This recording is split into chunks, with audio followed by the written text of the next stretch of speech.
Hey everybody, welcome once again to our Low on Health year-end review. This one covering over the TV we watched in 2024, which as always, there seems to be also always a good amount of TV stuff coming up to where we can never kind of catch up, which it's a good problem to have. But very quick, we're going to go over what we watched, so let's go over here to the data. It shows that we watched roughly around 34 different TV shows or series in 2024. Less than movies, but... But I mean, it's time. Yeah. In which case, some of the mainstream ones are in here. Of course, our number one for us was Scavenger's Reign, which was just a very interesting, like just animated. Nothing is really, really evil evident. There's not even real it's character. It's just incredibly solid, interesting sci-fi. Yeah. If you're into sci-fi and especially like xenobiology weird stuff, it's so good. And it's cool. It's so good. And the characters aren't like, oh no, what's going on here, and freaking out or doing anything. Like, yeah, this is how it is, and they're just very matter of fact, and it's just very refreshing in that regard to see them do that. Very, very good.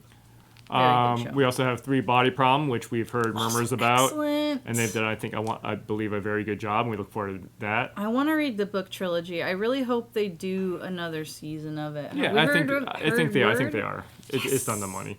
Of course, we also have another TV video game adaptation, in which case we had what was the Twisted Metal one, which wasn't horrible, and Fallout, which is actually really good. Twisted Metal was just okay, but Fallout was excellent. Yeah. That was like probably perfect execution. They are doing another season of that. They're working on that right now. Interview with the Vampire, which once again it's like a series that we were like kind of didn't really know existed or hadn't seen the acclaim. No, I had heard about it. So then Interview with the Vampire was like my OG favorite vampire series for a very long time, since high school, and I knew that they had made a TV show remake.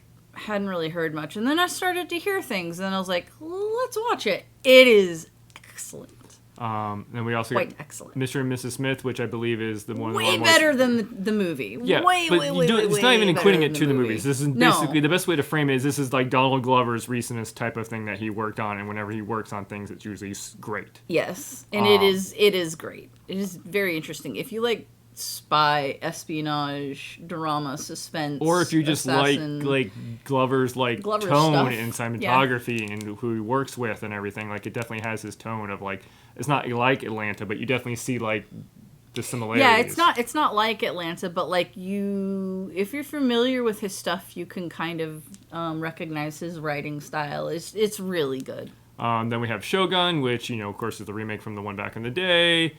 And we're seeing a lot of contemporary stuff around that time frame. Yeah, a lot of stories. Blue Eye Samurai from before, which we don't recall when that came out.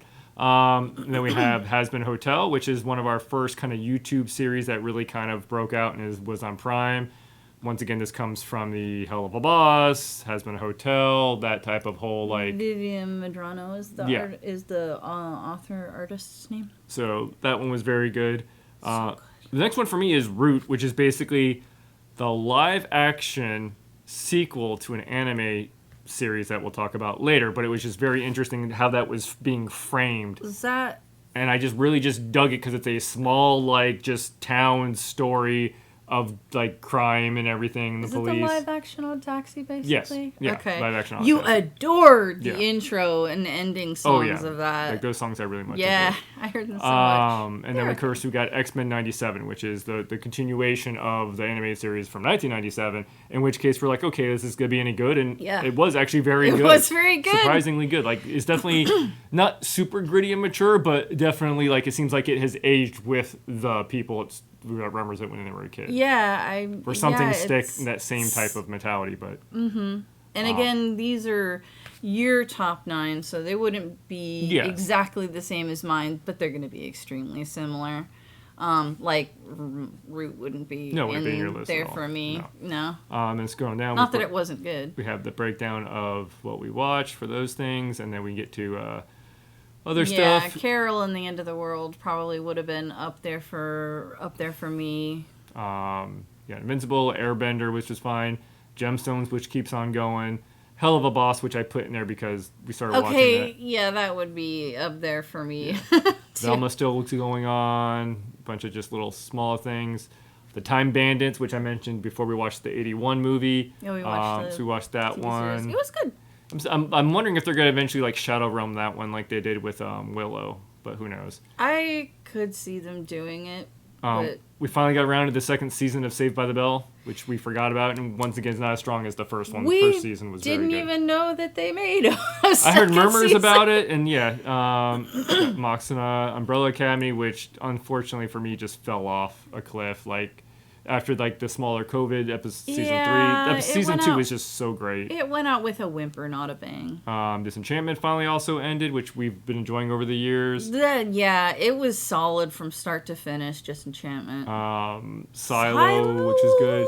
Yeah. Okay. Yeah. No, Silo would have been up in the top. Yeah. 10 So for me. of course you have also Arcane and Lower Decks, which we would have definitely put in our top 10, but I always like to leave top 10 for like newer stuff. For stuff that it's not like season X. Like it's like the first.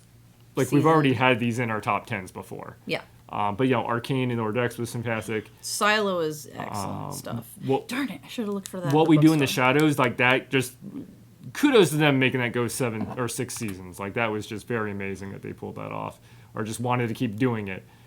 Secret Level, which once again is our anthology type of series, a la Love, Death, and Robots. Yeah, it was cool. There were some pretty cool ones in there. But then we did give up on some shows like the Adventures of Superman, the second season we started, and we're like, no. And then the Tomorrow and I, which was like the kind of Black Mirror-ish, but I think Korean, or definitely... I don't remember. We were just like, oh, is this like gonna have cool different messages on technology? It's like, no, everything's bad. Technology is bad. Everything, they don't aspire to do anything.